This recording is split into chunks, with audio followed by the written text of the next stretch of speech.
We are at the stage of putting on the tin roof.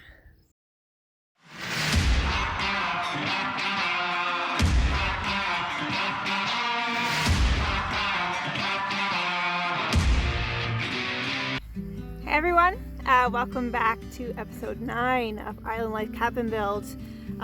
In this episode we're going to be talking a little bit more about Clayton building the roof of the cabin, and I'm going to show you our living situation, like our actual place we sleep every day and where I work every day while Clayton's doing the crazy stuff of building the cabin. We'll also be visiting a few places on the island that we haven't shown you before. There's one place called Paige's Point, or Paige's apartment. That's my sister. She came and camped there for the first time, so she was named, or that point was named after her. We also go to the beach. You'll find at the end of this video we have a small section about planning and permits. We may have glossed over these details in past videos because they're not as exciting as I had hoped they to be, but they are important. And for those of you looking to learn a little bit more about building in Northern Ontario, you can check that section. Otherwise, feel free to bugger off. I won't take any offense, of course, if you don't want to listen to me talking about boring stuff. We have been living in a Coleman Hampton 9. It's a 14 by 10 foot 9-person tent, and we have dressed it with a tarp. Now you ask me how it held up. Held up all right. So the island is very slopey. This is pretty much the flattest spot, but still it has a slope this way. So as you see, over time, it has started to lean basically this way. The tarp is now leaking. There's no way this tent would have lasted or kept us dry if we didn't put the tarp on top. With the winds and storms that we've experienced, the tiny little fly, which is just basically like here, would not have held up for sure. It's really nice because it has really nice big windows. The door was quite nice to begin with, but now it's a hassle.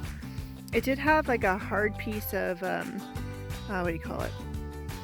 Fiberglass, I guess, that went through here. That kind of made like a flap, like an actual hard door, but that snapped halfway through. So now it's just a floppy door. And the problem we're having with it, the zipper, is separating. So now we can only open the door this far, and then we have to step through. So it's fine for us, but we have to lift Chloe in and out of the tent. Everything to say?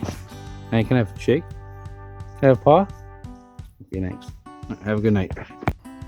Now this picture is a picture of the tent inside before we put the tarp on top. So it's a lot lighter and brighter in this picture, but it does get a bit more green once we put the tarp on top. So we bought these last year for the island specifically. They're quite expensive, I think $350, something like that.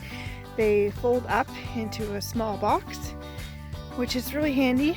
Boxes are not very portable though, like they're still pretty heavy. It's from Cabela's. It's a Cabela's brand. Essentially it's just fabric stretched over the frame here. Love it. First time having caught ever. This is my office when I'm in the tent, that is. Usually have a nice little co-worker over there snoring around. Calendar, notebook, computer. My power bank is over there, and I usually have my cell phone here, and then my personal cell phone I use to connect to the internet. Here's another view of my office setup. I have a bin which holds Chloe's food and a lawn chair. Now, some tips about lawn chairs. I found this super key. Spend money on them. It's worth it. Now that you've seen our living situation, we'll give you a tour of a few more of our favorite spots on the island. Here we are on Paige's Point, or her apartment as she likes to call it. This is where we put some of the tents because it's nice and flat in this area. And there's Paige. This is on the bay side, so it's quite calm. down in this area. So Paige has been floating there all day. And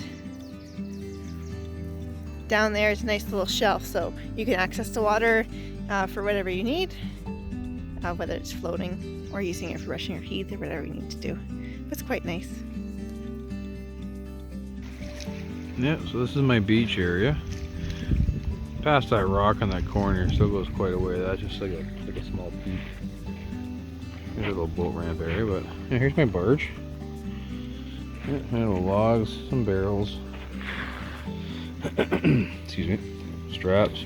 That's it. It's pretty simple. There's my boat motor hangs out off that L-shaped 2x6 there. This is our beach area. This is one of many, but here's a small one. Here's our wood stove that we cook stuff on, and we have the hammocks here, and yeah, this is kind of the interior forest. We're spreading out this way. That's where the beach is going to continue, because it's all like sand, like beautiful sand. Yeah, it trails all through this entire place, which is nice. Beautiful day today. It's cool. Anyway, I'm here to grab the pie iron. That's the reason why I'm out here right now. That bad boy. We're making some pie irons tonight. What's that? What'd you say? You should take your camera off and drink me. Okay. That's a good idea. Clayton out. To begin the roof, Clayton had to bring each piece of plywood one by one from the ground to the bottom of the floor, again 6 feet above the ground, and then to the loft, and again to the roof sections above the trusses. He then installed them one by one, nailing them down.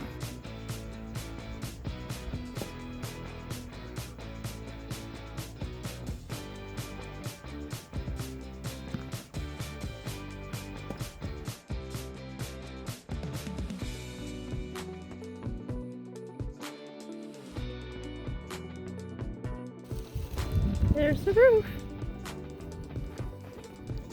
As you can see here, Clayton is working on putting up the tar paper on top of the roof. So the other side is done, and he's starting on this side now. So he's measuring out the sections of tar paper he needs to put on, and then he lays it down and nails it down. And then the next step would be putting the steel roof or the green roof on top of that.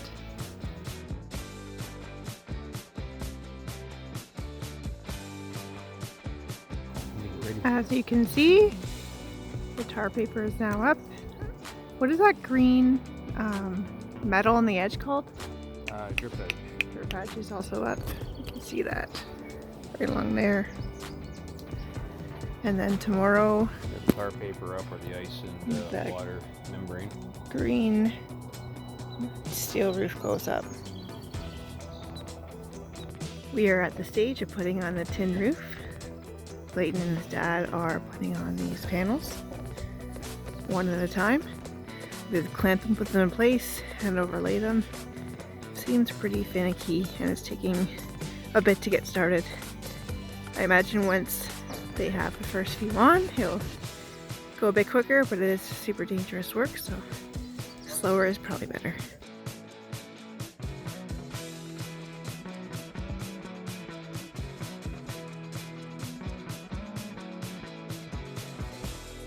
As you can see, they finished the metal roof with the last green sheet going on.